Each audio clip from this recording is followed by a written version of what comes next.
Saya rasa saya tidak banyak menambahkan, namun karena mungkin ini ada hubungannya dengan pesan dari Amerika Serikat yang disampaikan di berbagai forum yang saat ini sedang berlangsung, yaitu bahwa Amerika Serikat memang menginginkan adanya sebuah rebalancing di dalam hubungan Amerika terhadap mitra dagangnya.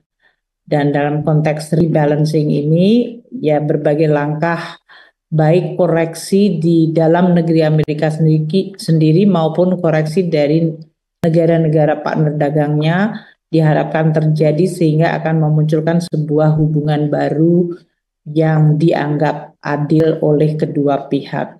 Inilah yang sekarang sedang diterjemahkan. Tentu dari yang tadi disampaikan bahwa ada tarif resiprokal yang masih berjalan, yaitu yang kemudian diberikan penundaan 90 hari, namun yang 10% masih tetap jalan.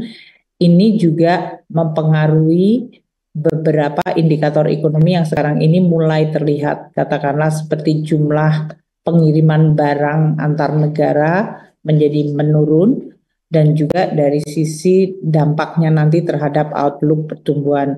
Ini yang mungkin perlu untuk tentu diantisipasi oleh policy maker. Saya yakin ini juga akan berpengaruh terhadap semua negara di dunia. Dari pembahasan dengan Sekretari Bessent tadi, memang disebutkan bahwa rebalancing proses ini akan membutuhkan waktu hingga 2 hingga 3 tahun. Tapi itu tergantung negara mana yang akan dan sedang akan dinegosiasikan dengan Amerika Serikat. Oleh karena itu, tadi yang disampaikan Pak Menko bahwa Indonesia mendapatkan advantage sebagai early mover, itu disampaikan oleh Scott Bessent tadi, mengenal karakter dari Presiden Trump. Mereka biasanya menghargai the first mover yang akan diberikan advantage. Itu tadi yang disampaikan oleh US Secretary. Tapi artinya pesannya adalah memang keputusan pada akhirnya ada di Presiden Donald Trump, dan oleh karena itu seluruh jalur yang dilakukan untuk kita berkomunikasi dan juga untuk menyampaikan berbagai proposal yang saling menguntungkan Indonesia dan Amerika menjadi sangat penting. Demikian Pak Menko. Terima kasih Bu Menteri Keuangan. Kembalikan Pak Haryo.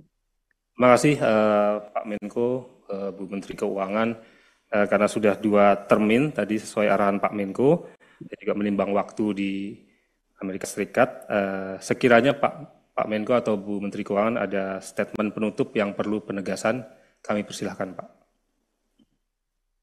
Ya, pertama tentu kita harus berhati-hati karena outlook pertumbuhan ekonomi dunia mengalami penurunan dan perdagangan juga volumenya juga akan terkena penurunan.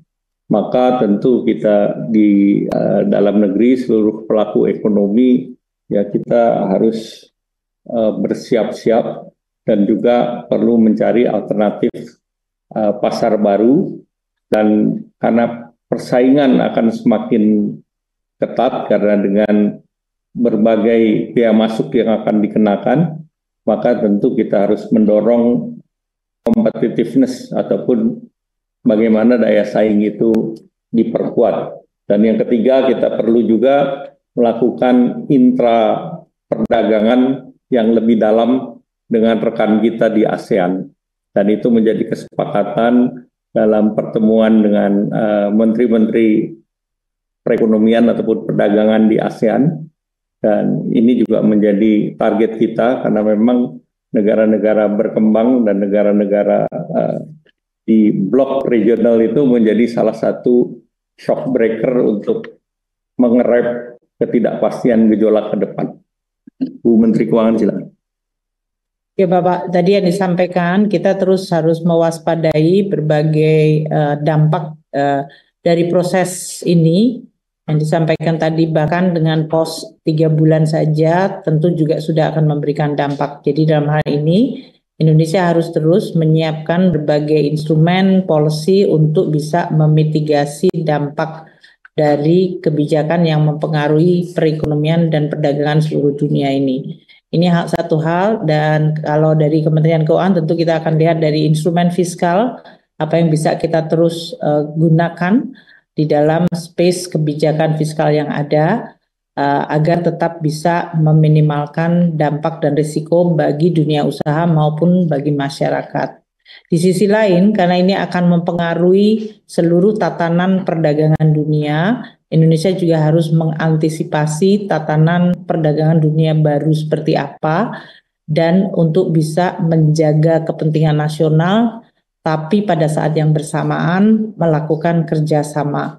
Ini sesuai dengan yang disampaikan oleh Presiden Prabowo, bahwa Indonesia harus menjalankan amanat konstitusi, menjaga ketertiban dunia berdasarkan perdamaian abadi, keadilan sosial.